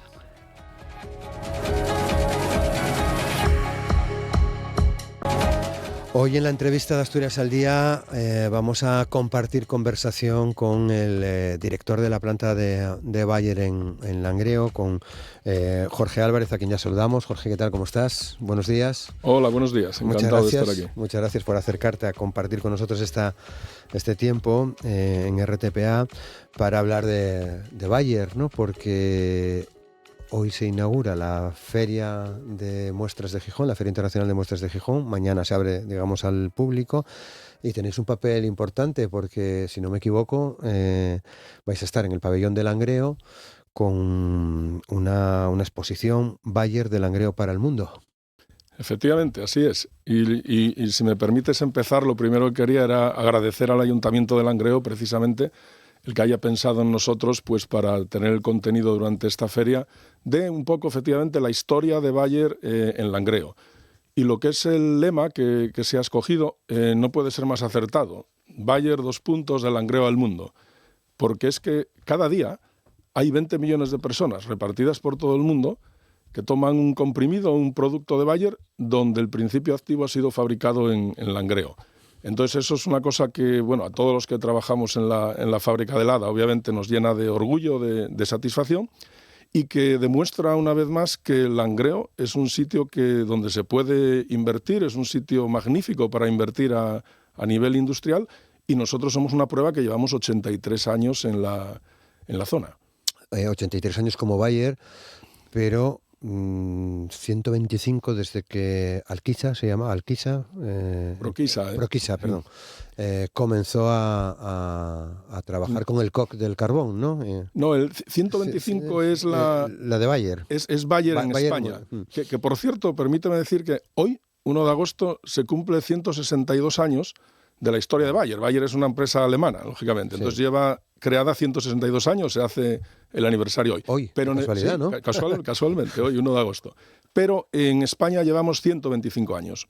Empezó por una presencia comercial en toda España. Luego, entonces hemos celebrado este año, hemos celebrado ese 125 aniversario, hemos elegido la planta de Langreo para celebrarlo, lo hemos hecho en enero, porque es la planta más longeva en España. Efectivamente, llevamos 83 años y, como bien decías, empieza siendo Proquisa, ¿no? Productos químicos sintéticos. Y se instala en Langreo porque, producto de que había mucha industria siderúrgica, industria del carbón y sus derivados, tenían en sus productos las materias primas adecuadas para empezar a fabricar ácido acetil salicílico. En aquel momento no lo llamaron economía circular, porque no, en los años 40 todavía no estaba la expresión. El concepto no. Yo creo que lo llamaron sentido común, porque si tienes de unos procesos principales algo que te sobra, lo más lógico es primero pensar qué puedo hacer con ello, ¿no? Y así fue como se creó la planta. Y efectivamente en aquel momento la crea Proquisa, nada que ver con Bayer, pero muy rápido empieza la relación con Bayer, que la adquiere finalmente en el año 1969, ¿no? Y acoge el 51% de las acciones y luego en los años 80 el 100%. Bueno, pues hoy se cumplen ese aniversario, ¿no?, de la presencia de Bayer en España, 125 años, que son unos cuantos. Van bien las cosas, ¿no? En general. Bueno, como comprenderás, en 83 años pues ha habido tiempo para todo, ¿no? Pero sí que yo desde los años 80, que es cuando de verdad Bayer empieza a invertir dinero en la fábrica, la verdad es que no nos podemos quejar y es fruto, y yo siempre lo digo, fruto del esfuerzo y del compromiso de todas las personas que han pasado primero en la Proquisa y luego en Bayer, que han pasado por la planta a lo largo de todos estos años, y obviamente de las personas que hoy también estamos ahí y hacemos posible eso que te contaba de sacar producto pues a todo el mundo desde Langreo, ¿no? Con lo cual quiero poner eso en valor, porque mira, te cuento, cuando nosotros recibimos muchas visitas de personas de Alemania, de la central, y cuando están aquí 2 o 3 días siempre les pregunto al marchar, digo, oye, ¿qué es lo que veis en la planta, lo que más destacáis? Y siempre me dicen lo mismo: el compromiso de todas las personas que estáis ahí trabajando. Es que veis que la fábrica es vuestra. Y yo es una cosa que al principio no le daba mucho valor, porque, bueno, yo siempre lo viví, yo llevo 30 años y yo cuando llegué ya era así, ¿no? Es una cosa que se va transmitiendo, digamos, de generación en generación, ¿no? Y entonces por eso me gusta destacarlo, ese compromiso. Bueno, hace unos meses teníais un acto importante en la planta de Lada, en Langreo. y de ahí se deriva el compromiso de mantenimiento, del trabajo en la planta. Incluso se avanzaba ya la posible ampliación. Sois vecinos de Iberdrola. Iberdrola está desmantelando la térmica y creo que ya habéis adquirido 25.000 metros para ampliar la planta de Bayer, ¿no? Sí, hemos firmado un contrato de opción de compra con Iberdrola de esos 25.000 metros cuadrados que dices, sujeto a la condición que una vez que acaben el desmantelamiento, obviamente se obtengan las certificaciones adecuadas para la actividad industrial que queremos ahí desarrollar. Y una vez más, efectivamente, es una muestra más de la apuesta firme y sostenida de Bayer por esta planta de Langreo, ¿no? Que es importantísima dentro del grupo, ya que fabricamos el principio activo del producto estrella de Bayer, que es la aspirina. El objetivo es, digo, con esa ampliación, Jorge, es seguir siendo ese proveedor mundial de principios activos para la multinacional alemana. Claro, efectivamente, esta ampliación lo que nos hace es optar a proyectos mucho más potentes de lo que tendríamos si no lo hubiéramos hecho, ¿no? Entonces, de momento, todavía no, como está en fase de desmontaje, y bueno, ya digo que es una opción de compra. Todavía por lo menos año y pico, ¿no? Sí, yo creo que según el contrato sería hasta mitad del 27, una cosa así, ¿no? Bueno, y ahí es el tiempo que tenemos pues para intentar desarrollar proyectos concretos. Claro, porque la planta ha ido creciendo hasta conseguir ser el proveedor del 100% del acetil salicílico, ¿no? ¿Desde qué año ya hacéis toda la producción? Hacemos toda la producción desde el año 2012, entre 2012 y 2014 es cuando se hace la última inversión. El cambio radical fue en los años 80 y me gusta también decirlo, en la década de los 80 mejoramos muchísimo los procesos. También porque empezamos a contratar gente de la Universidad de Oviedo y empezamos a hacer investigaciones con la Universidad de Oviedo. Y eso cambia el futuro de la planta. A partir de ahí son aumentos de capacidad y aumentos de capacidad hasta que en el año ese 2012-2014 es cuando hacemos la última ampliación y desde entonces cualquier aspirina o cualquier cardioaspirina, lo que en España se llama Adiro, ¿no? Que en el resto del mundo se llama cardioaspirina, que uno tome de Bayer en cualquier sitio del mundo, el principio activo ha salido de Langreo. De LADA. Efectivamente, de LADA, sí. Claro, pero hacéis más cosas, ¿no? Sí, hacemos más cosas. Hacemos otros dos principios activos también muy conocidos. Uno se llama clotrimazol, que el nombre comercial es Canesten, que es un antimicótico para el tema de hongos y infecciones, por ejemplo, vaginales. Y hacemos otro que, en este caso, otro con prescripción médica, que se llama nifedipino, que bueno, el nombre comercial es Adalat y es para el tema de ciertas enfermedades cardiovasculares, por ejemplo, angina de pecho. Y también en estos dos productos, los procesos también los hemos mejorado mucho, también con una planta piloto que tenemos y con investigación en colaboración en la Universidad de Oviedo, ¿no? que lo cito muchas veces porque creo que es muy importante y es una cosa buena que tenemos en Asturias, una buena universidad. Seguimos colaborando con ella. Y mira, te pongo un ejemplo que ya no solo es de Bayer, pero Bayer forma parte del clúster de la industria química de Procesos de Asturias y junto con otras empresas y también empresas del clúster TIC de Tecnología de la Información y Comunicación y la Universidad de Oviedo, hemos desarrollado un máster que yo llamo máster digital, aunque el nombre creo que es algo así como analítica de datos e inteligencia artificial para optimización de procesos, que la inscripción ya está abierta por primera vez ahora y será la presentación en septiembre. ¿Es el primer año este año? Es el primer año este año. Y lo característico de este máster es que está pensado para dar una formación muy práctica y que además los estudiantes o los recién licenciados, sobre todo gente de ciencias, ingeniería, que lo haga, va a tener aseguradas unas prácticas remuneradas en empresas establecidas en Asturias, del clúster IQPA o del clúster TIC, y que además serán remuneradas para que al menos recuperen la inversión que hacen en el máster, ¿no? Y lo pongo porque es un ejemplo de colaboración, ya digo, en este caso, no solo de Bayer participa, pero de otras industrias también de aquí de Asturias con la universidad, ¿no? Porque es muy importante. Claro. ¿Cuánta gente estáis en Bayer ahora, en LADA? Ahora somos 100 personas de Bayer, si luego sumas pues empresas de mantenimiento, de limpieza, que ejecutan ahí también su labor todos los días, llegaríamos a 150. Bueno, más cosas. Con todo esto que nos estás contando, ¿qué va a ver la persona que se acerque a partir de mañana al stand, al pabellón del Ayuntamiento de Langreo? Bueno, pues ahí veremos un poco la historia de la planta. Hay en primer lugar un cronograma, ¿no? Desde los años 40 hasta ahora, pues de determinados hitos. Veremos también una exposición que habitualmente está en el Museo de la Siderurgia, que la hemos puesto ahí, de cosas antiguas que se han utilizado en la práctica, que se han utilizado en la planta, perdón, también algún equipo. Y luego veremos 2 cuadros que representan, uno es un cuadro de Úrculo. Úrculo en el año 1958 pintó un cuadro de nuestra factoría, y lo hizo porque tenía una beca del Ayuntamiento de Langreo, en la que también colaboró Bayer, y entonces pintó, pues bueno, lo que era la imagen en aquel momento de la fábrica. Y ahí se ve pues una pila de carbón, bueno, unos colores grises. Y ese cuadro lo hemos cedido ahora a la Pinacoteca de Langreo y lo hemos sustituido en la planta por un cuadro más moderno de una pintora, Elisa Southwood, que es inglesa pero está aquí establecida en Asturias desde hace tiempo, donde pues ya hay edificios mucho más coloridos, todo es como más vivo, y los vamos a exponer los dos en el pabellón para ver un poco el camino, ¿no? Un camino que yo digo a veces es el camino de la sostenibilidad, en el sentido que empieza unido al carbón, pero como te decía antes, recuperando cosas del carbón, con lo cual ya hay un punto de sostenibilidad, y termina ahora pues con una planta que está muy orientada hacia mejora de sostenibilidad. Hay un trabajo creo de Alfonso Zapico también, ¿no? Sí, hay una ilustración de Alfonso Zapico que se ve el edificio principal ahora de oficinas de la planta, se ven unos gaiteros con una aspirina tocando, y se ve un cartelito que pone Lada, que es donde está la planta, y otro cartelito que pone La Felguera, orientado hacia donde está la Felguera, ¿no? Y aprovecho para decir que hay mucha gente que me pregunta ¿por qué a la fábrica la llamáis Fábrica de la Felguera, ¿no? Cuando está en Lada?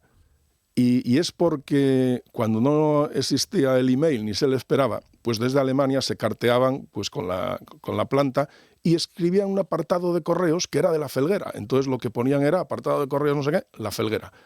Cuando en los años 80 empiezan a registrar la aspirina por todo el mundo, la aspirina está registrada en más de 140 países, pues Alemania llama a la fábrica Fábrica de la Felguera.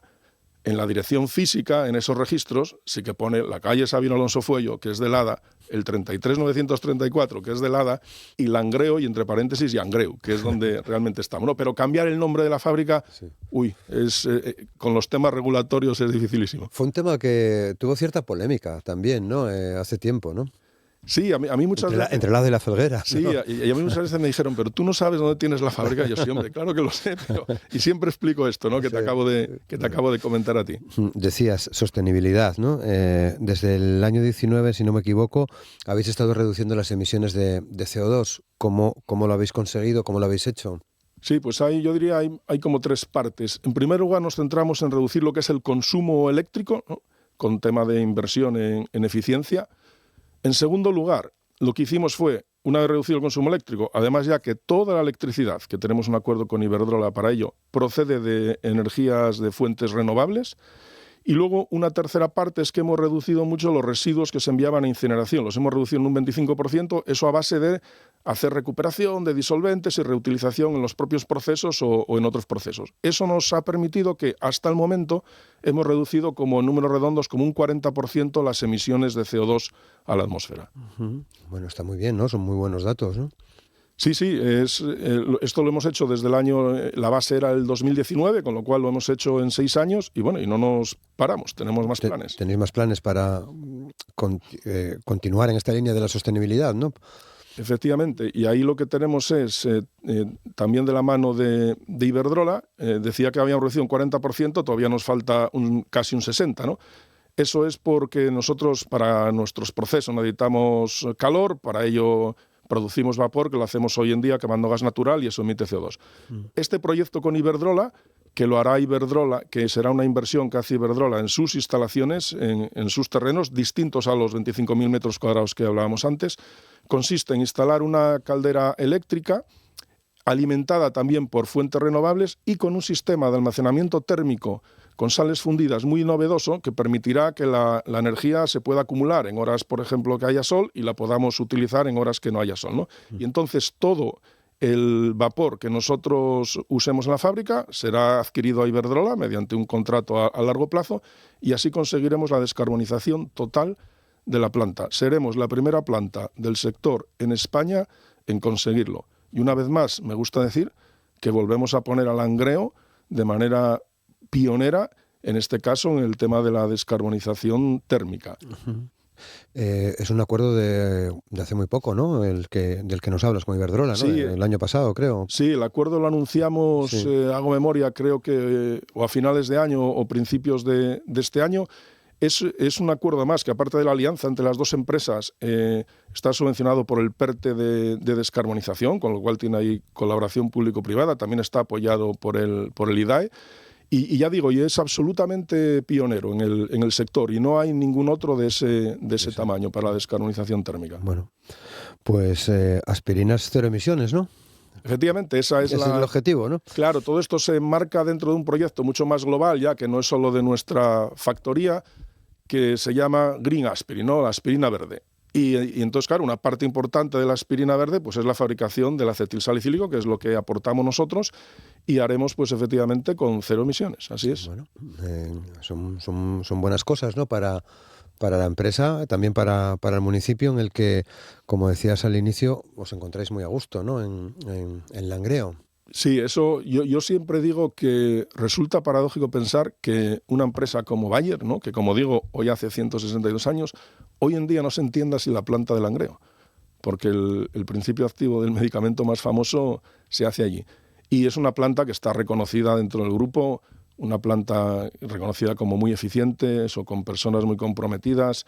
Y la verdad es que en Bayer, en cualquier sitio que estás del mundo, hablas de la planta de la Felguera o de Langreo y todo el mundo sabe dónde está, ¿no? Y sabe que están ahí arriba en el norte de España. Muchos de ellos, por cierto, acaban viniendo aquí de vacaciones, porque de tanto hablarles y cuando vienen aquí, de trabajo, y ven que es un sitio de buena gastronomía, un paisaje muy bello, pues luego acaban viniendo con sus familias de vacaciones, muchas veces.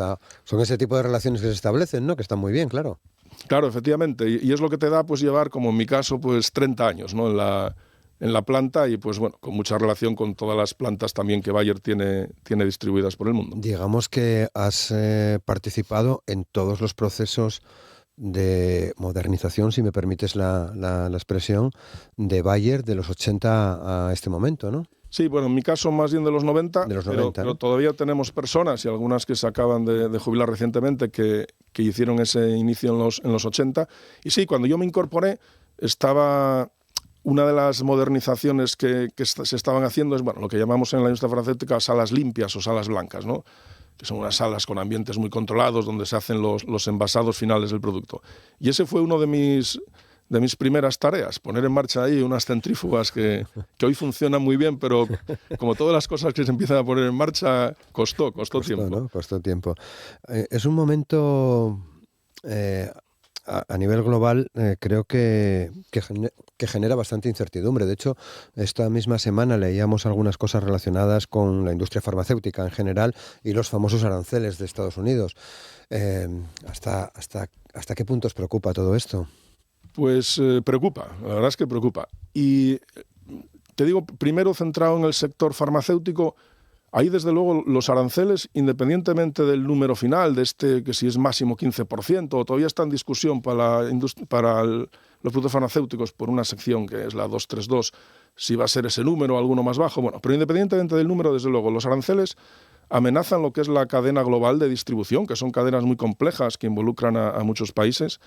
Amenaza la I+D porque la desincentiva, porque en el sector farmacéutico los precios de los medicamentos son regulados, con lo cual estos aranceles los va a tener que absorber las compañías y eso va a desincentivar la I+D y sobre todo perjudica a los pacientes.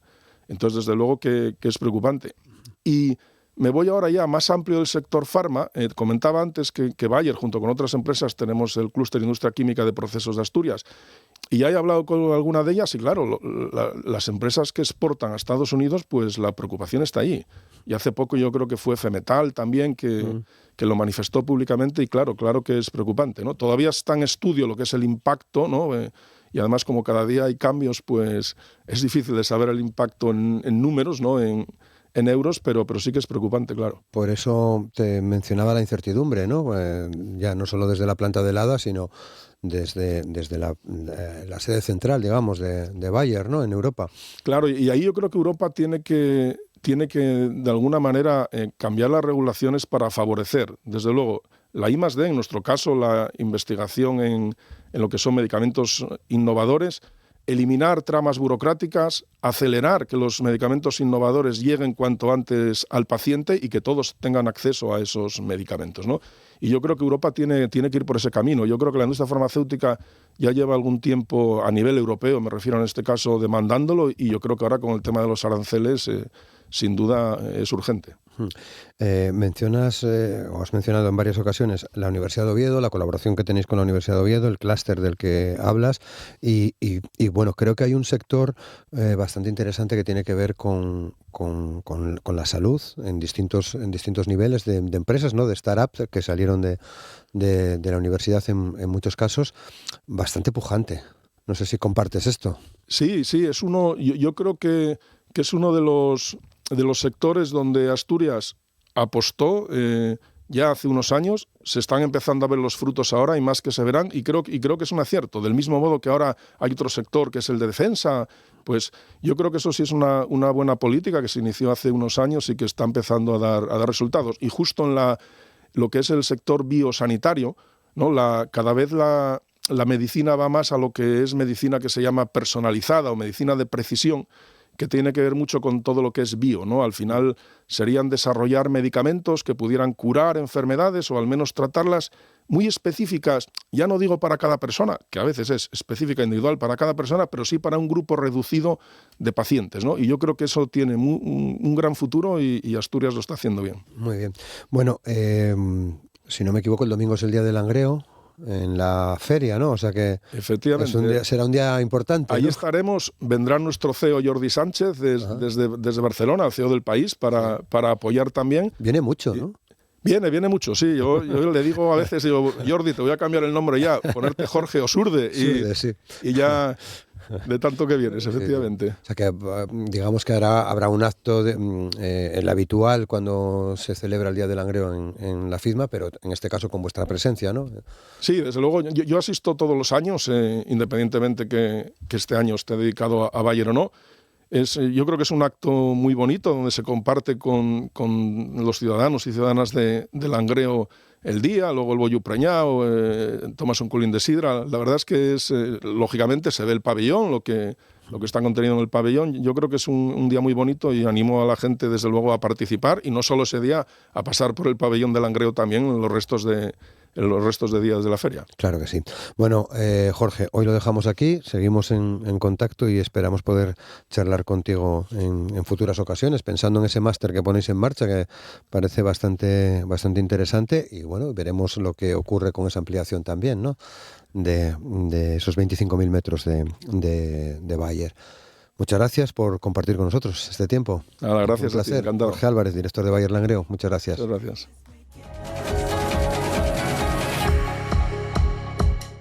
Y hoy cerramos el recorrido del programa en esta temporada, ya lo decíamos al inicio, nos vamos de vacaciones, volvemos en septiembre, y en este último programa del mes, bueno, estamos en 1 de agosto, en este último programa, hemos invitado a compartir con nosotros al profesor, al coleccionista de música asturiana habitual, ya saben que viene muchas veces al programa, Javi Antuña, para hablarnos en este caso de una exposición Jazz y Diseño a la cara B. ¿Qué tal, Javi? ¿Cómo estás? Hola, buenos días. Buenos días, muchas gracias por participar con nosotros. Una exposición que vas a tener en la Semana del Jazz de Candás, que si no me equivoco arranca dentro de muy pocos días, el día 6, ¿no? El día 6 de agosto. No, arranca el lunes 4. Ah, el lunes 4. Del 4 al 9. Ah, del 4 al 9, y tu exposición del 6 al 9. La exposición la inauguramos el 6. Bueno, muy bien. En la antigua fábrica de Ortiz, en Candás. Que tiene muy buena pinta esta 13ª semana del Jazz de Candás. Sí, se supera el número de conciertos, tanto en el escenario central como en los diferentes subescenarios o añadidos. Hay muchas jam sessions, hay la presentación de un libro de Jaime Arias, hay una exposición de cerámica, como siempre muy variado. Hay también sesiones de baile o talleres de baile, el Indie Hall, muy interesantes, y parte de ese, y dentro de esa semana está la exposición. se clausura con una pinchada tuya, Hidromiel Fest. Sí, coincidiendo con un festival de hidromiel que hay en Candás, vamos a hacer una pinchada como un poco la del año pasado, cambiar el repertorio, pero muy ecléctica y muy bailable, porque el jazz en esencia mayormente era baile. Vale. Bueno, eso para cerrar, ¿no? Sí, Esa sí, pinchada sí. que será a las 11:30 de la noche del día sábado 9. Sí. Pero del 6 al 9 tienes esta exposición Jazz y Diseño. Para quien no lo sepa, habitualmente sueles preparar algunas exposiciones que se pueden ver en distintos sitios, ¿no? Sí. La Pola Llaviana, la Casina, hice algunas. La Sí, Casina sí. del Jazz, que tienen que ver con, bueno, los vinilos, los discos, las portadas, Sí. en este caso el jazz. Sí, bueno, a ver, y la cara B, la cuestión era, y yo se lo propuse a los organizadores del festival, que tradicionalmente pues el jazz tiene una serie de estándares estilísticos muy reseñables, muy destacados y muy valorados, con todo el merecimiento del mundo, que son pues eso, los diseños de Blue Note o los históricos de los años 40, 50 en álbumes de pizarra de Jim Flora. Tenemos, no sé, muchos sellos discográficos bastante afamados que fueron estableciendo un poco el canon estético, que además luego fue copiado en otros ámbitos de la música popular. Pero a mí me hacía mucha ilusión hacer esta exposición porque se sale de lo normal, de lo habitual. Yo la subtitulo en mi ámbito más interno, y aquí lo hago público, Contra la tiranía del buen gusto. Y lo que quiero hacer es un poco homenaje a todos esos carátulas de discos, que en muchos casos fueron reediciones de los clásicos, pero eran series barates, en los que a priori daba la sensación de que lo que ya el diseño de la portada no se cuidaba mucho. Y de hecho yo fueron las primeras ediciones que fui comprando porque eran muy baratas, era cuando tú empezabas con un poco más allá de la posadolescencia a hacer la discoteca tuya, pero que pasa el tiempo, ya pasan unos 35 años en algunos casos, y te das cuenta que, bueno, algunos no adquieren valor, pero sí la nostalgia de ver esas ediciones, y algunos incluso sí que tienen un valor estético o de diseño ya reseñable, porque la pátina del tiempo así se lo fue adjudicando, vamos a decirlo. Bueno, vamos a escuchar un fragmento de una canción, Gibraltar, que está en este disco. Sí, es una edición. Yo cuando compré este disco ya pasaron más de 35 años. Yo no sabía cuál era la edición original. El disco musicalmente es una pasada y es Tally Turrentine. Un disco que, bueno, ahora no hay que sea muy caro la edición original, pero vamos, menos de 30, 40 pavos la original, no creo que la encuentres. Y ahí aparece dentro de una colección que era Jazz y Blues, y aparece una portada bastante horrible, por cierto, porque no tiene nada que ver con lo que hay dentro, esto ya es fusión pura y dura. Ahí aparece una foto que yo no acierto a saber qué músico era, sigue un poco el arquetipo de los músicos que había en los años 20, ya con el smoking, el frac y todo eso, y además un poco desafortunada porque dentro de la historia del jazz, toda esta gente que se fue uniformando ya desde los años 20 por exigencias comerciales, pervertieron un poco lo que fue el origen de las bandas de jazz de New Orleans, que eran más informales. Bueno, el caso es que esta portada, a mí, claro, cuando no conocí... No te gusta nada. No me gusta nada. Cuando conocí la original, digo, joder, macho, esto fue... Me parece... A ver, que luego esta colección tiene discos muy interesantes y portadas ya más asequibles, pero la quiero exponer ahí para dar un poco, para que la gente vea un poco de qué va la exposición, ¿no? De recuperar estos discos que en su momento eran ediciones baratas, ediciones que sabían que el mercado les iba a absorber a precio asequible para los que no teníamos un duro, y bueno, que yo creo que tienen por lo menos un valor histórico, testimonial. Vale, pues escuchamos Gibraltar.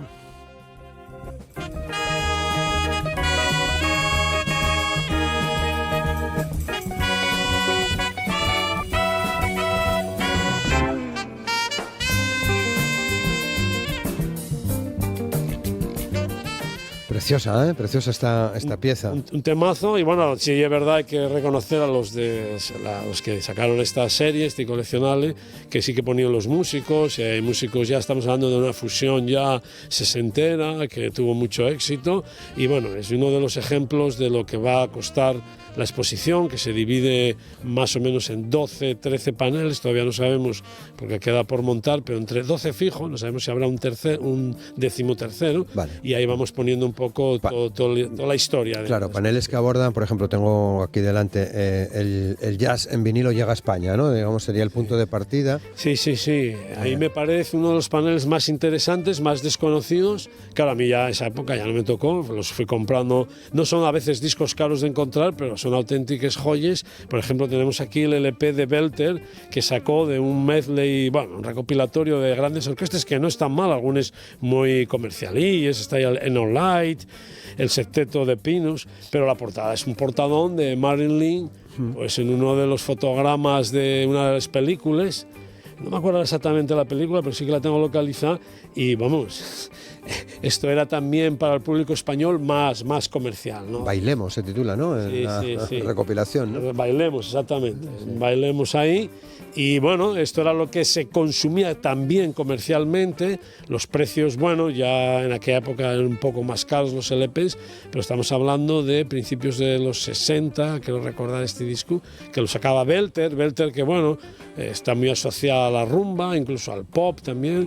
Discos, aquellos carátulas tan famosos de los EPs de los años 60, con ese colorido, y aquí, bueno, pues nos ponen una Marilyn, que además la escena en la que sale de este fotograma, yo animaría a la gente a buscarla porque es también muy interesante, con una banda sonora orquestal de jazz muy comercial, pero muy potente. Bueno, a base de paneles, por lo tanto, hablando de jazz, de la llegada a España, de músicos famosos y diseñadores.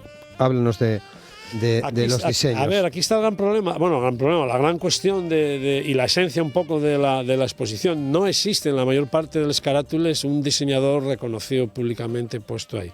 Hay alguna que sí, y va a aparecer como tal en los paneles, quién son los diseñadores o fotógrafos, pero mayormente no existen. Por ejemplo, el de jazz, el de Stalin Tarrantine sí que está a nombre de J. Barril, que no sé exactamente quién es, este de Marilyn no, y así sucesivamente. Algunos van apareciendo, en otros pues simplemente pues, se obviaba, no se ponía, no se consideraba, porque bueno, muchas son reediciones. Sigue un poco el caballo de batalla, ¿no? Estamos hablando de una época en la que el jazz empezó en España comercialmente a tener bastante caída, con un público objetivo que tenía poder adquisitivo, entre comillas, o que por lo menos tenía intención de gastarse dinero, y fue cuando empezaron todo este tipo de, repito, de reediciones. Entonces, bueno, no se consideraba el ponerlo, o si se ponía era alguien de la casa. Hay alguna foto así interesante, que tendremos a lo mejor ocasión de hablar, de algún fotógrafo famosete, pero mayormente son anónimos y no trascendieron dentro de lo que sería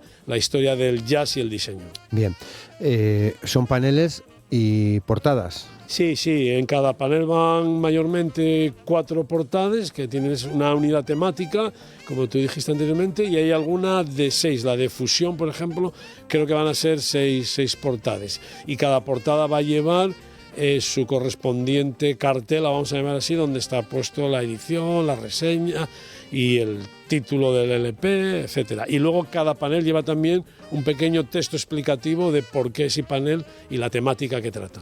Vale, porque ¿por qué te preocupa a ti el diseño? Porque aprovecho para recordar que tienes un libro sobre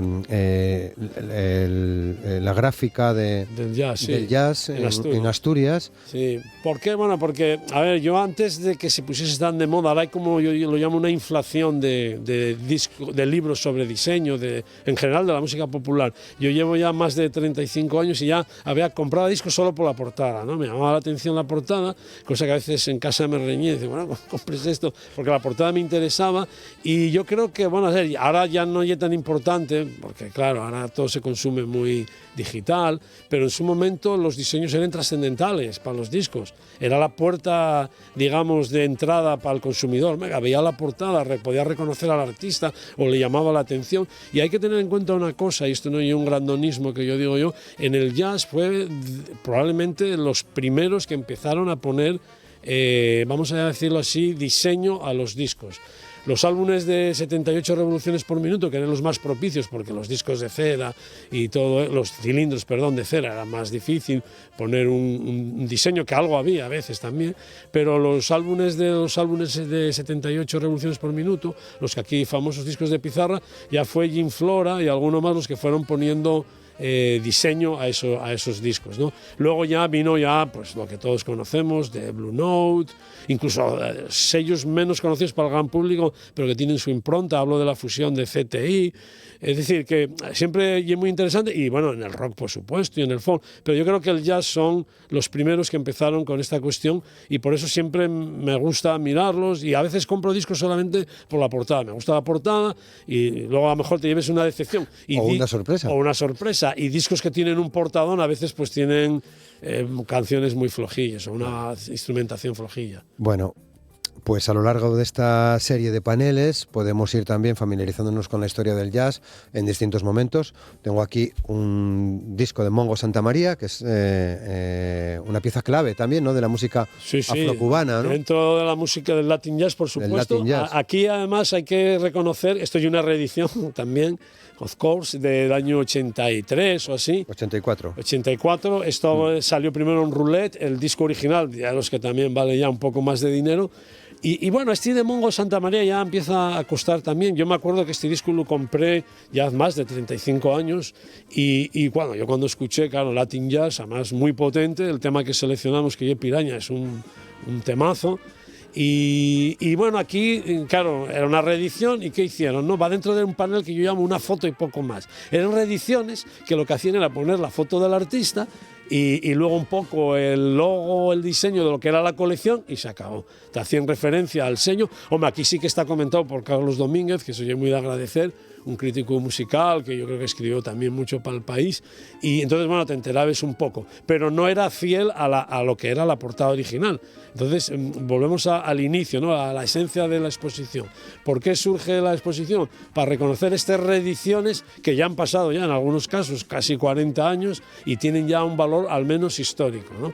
Yo que no sé si aquí aparece el diseñador, en esta colección en algunos sí lo ponían, o el fotógrafo, pero no sé, en esta no me acuerdo nada concreto, pero vamos, es un discazo de Mongo Santamaría, que era uno de los que tocaba la tumba, las percusiones latines, y vamos, los músicos son de primer nivel, y el disco, repito, un discazo.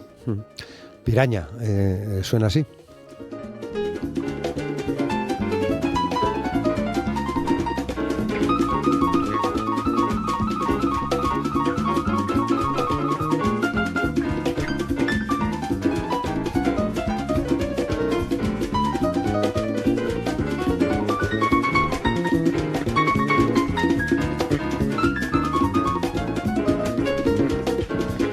Hay distintos capítulos, o planteas distintos capítulos, como venimos comentando, desde, por ejemplo, Gigantes del Jazz, ¿no?, que es uno de los paneles y que irá acompañado de sus correspondientes portadas, ¿no? Sí, sí. Ahí va Count Basie, va Ella Fitzgerald y va, no me acuerdo, va uno dedicado a Benny Goodman, aunque no sale en la portada. Y bueno, son reediciones que volvemos a lo de siempre. Se hacía para el mercado hispano, aunque hay algún disco de fuera de España, ¿eh? Y era cuando el jazz empezó a ponerse ya de moda entre grandes capes de la población en España.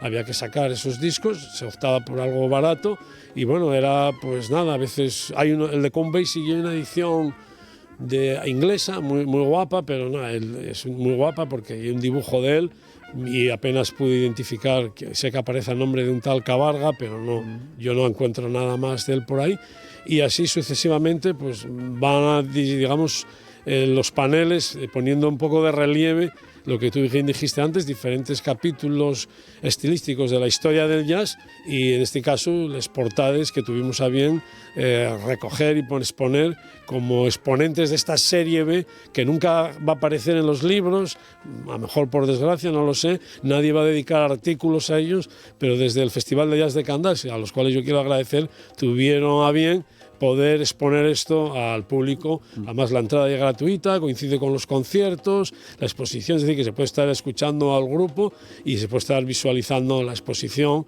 de manera tranquila y satisfactoria. Claro, ahí hay cosas curiosas porque tienes tanta documentación que te permite llevarnos a terrenos creo que muy interesantes. Por ejemplo, el panel que dice versión española y parecidos poco razonables. Bueno, esto es una fricada que yo no sé si pasó en más partes de España. Hay que empezar diciendo, tú lo sabes muy bien, que aquí hubo un cantante que formaba parte de un grupo inglés de technopop que se llamaba, bueno, ahora lo llaman Simpons, que era Mark Almond, ¿no? Sí, buenísimo. Se puso Además, muy... Sí, además tenía Soft Cell. Soft Cell. Y él tenía un vozarrón y escoraba mucho al soul, y 20 Love era en realidad una versión de un clásico subterráneo de los 60. ¿Y qué ocurre? Que cuando se hizo una reedición para una gran marca comercial que distribuía rock y que hacía enciclopedias de música rock en los años 90, pues tuvieron a bien pues coger una foto de ¿cómo se llama? De Mark Almond e ilustrar con ello un disco de jazz fusión. ¿Por qué? Porque sí hubo un dúo que se llamaba Mark Almond, que estuvo con John Mayall en el famoso Turning Point, que sacó un disco mediados de los 70, entonces que les sonó la cosa y decidieron poner al cantante de Soft Cell ilustrando pues un disco de jazz fusión de los años 70, un gazapo como otro. Él cualquier. estaría encantado seguramente. Estaría encantado. Sí, sí, porque además el disco de fusión está muy bien. Mark Almond, uno de ellos era saxofonista, el otro era guitarrista. Y bueno, a ver, es uno de los gazapos. Y luego en ese panel hay también una edición muy curiosa española de Lou Bennett Quartet, que la portada es infinitamente mejor, la edición española, que se hizo como 4 o 5 años después que la original, ¿no? La original, que yo no sé si fue francesa o inglesa, pero el caso es que la española, y los músicos son los mismos, el repertorio el mismo, pero la portada que se hizo para una subsidiaria de la RCA, que era la grabación original, aquí fue Vic, en la que se editó en España, es una portada infinitamente mucho mejor que la original. O sea que en este caso la versión española, la reedición en la portada, desde el punto de vista del diseño, para mi entender, supera la original, pero con un cacho, y no aparece quién es el diseñador. O diseñadora. Tienes ahí un vinilo, el genuino sabor americano. Sí, bueno, a ver, es que esta colección, que no está nada mal tampoco, y yo creo que la comenta, no sé si también Carlos Domínguez por dentro, era una serie de LPs que patrocinaba una famosa marca de tabaco americana, que no voy a decir el nombre, pero que todo el mundo podemos tener en mente, ya porque sabemos que es americana y que está asociada a los ritmos americanos. Y aquí este panel, esta portada que sale Marilyn, el coleccionable que deben ser 12, 14 discos, era el genuino sabor americano. Este está dedicado a Hollywood, donde hay mucha comercialidad, pero hay bastante jazz también. Nos sirve para ilustrar una serie de carpetes de jazz, aquí sí que son mayormente de Estados Unidos, de los años 50 y 60, en los que la portada está protagonizada por sonrientes jóvenes americanos blancos, ¿no? Es decir, el jazz, que no es netamente afroamericano, también hay cuestiones blancas de influencia de la música anglosajona dentro de su propia génesis, eso es muy importante saberlo, musicológicamente hablando, pero sí es verdad que donde nace y donde se sintetiza y empieza a expandirse y los barrios afroamericanos, pero claro, que la primera grabación de la Original Dixieland Jazz Band sea un grupo de blancos nos da a entender cómo la industria blanca pues se fue apropiando de ello, y aquí hay una manera de poner en valor, o más que poner en valor, resaltar cómo la industria discográfica, con diseños que tampoco van mucho más allá, lo que propugnaba era el jazz dirigido a un público blanco, joven, con digamos, el denominador común del baile como principal motor, porque la música de jazz, aunque a mucha gente le pueda extrañar, y lo entiendo, porque todos los festivales a los que generalmente hay en Asturias son siempre sentados y con mucho ceremonial, de teatro, etcétera, etcétera. El jazz en realidad es una música netamente, aunque hago algunos episodios en su origen que no, como puede ser el gospel, parte de su génesis, pero el jazz es una música de 100% bailable. Eso yo creo que quede claro. Y entonces, bueno, el público blanco tenía más poder adquisitivo que el afroamericano y se hicieron esas carátulas que se exponen ahí. Bien, bueno, nos quedan pocos minutos, todavía tenemos otra otra pieza que creo que le viene muy bien a este, bueno, es este disco que tengo aquí en la mano, con el panel El jazz llega al este, porque esto es una portada búlgara, es un disco Bulgaria. Sí, hay una dos de Bulgaria, una de Yugoslavia y otra de Alemania, que es un pasote, la de Alemania. Siempre hubo en el este jazz, eso que quede claro. Ni el comunismo ni el nazismo pudo con el jazz. Es decir, intentaron, pero no pudieron. Y estos discos, que son del 70, que tiene además un texto en inglés por detrás, son muy potentes. Y aquí hay un tema de Maynard Ferguson, de uno de sus LPs de los años 70, que es una pasada. Y entonces, bueno, tampoco aparece el diseñador, ni en este ni en ninguno de los otros carátulas. En una de la de Alemania sí aparece el fotógrafo, y era una manera de ver cómo el jazz se fue propagando por todo el orbe.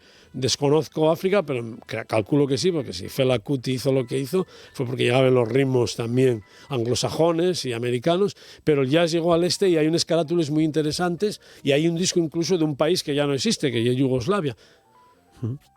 Curiosa la portada, ¿no? Sí, porque está dedicada a trompetistas y bueno, tiene así, pues eso, una suerte de trompeta ahí de la silueta coronada por nunca me dijo dicho, por una corona, y está muy bien la selección porque pasa desde los clásicos de la trompeta hasta Dizzy, y aquí está Maynard Ferguson con un tema, que además es un tema que pienso pinchar en la pinchada haga la redundancia, de clausura del festival. Que es una pieza de Chick Corea. Sí, claro, y está muy bien, muy rítmica, ¿no? Y con unos solos de Maynard brutales.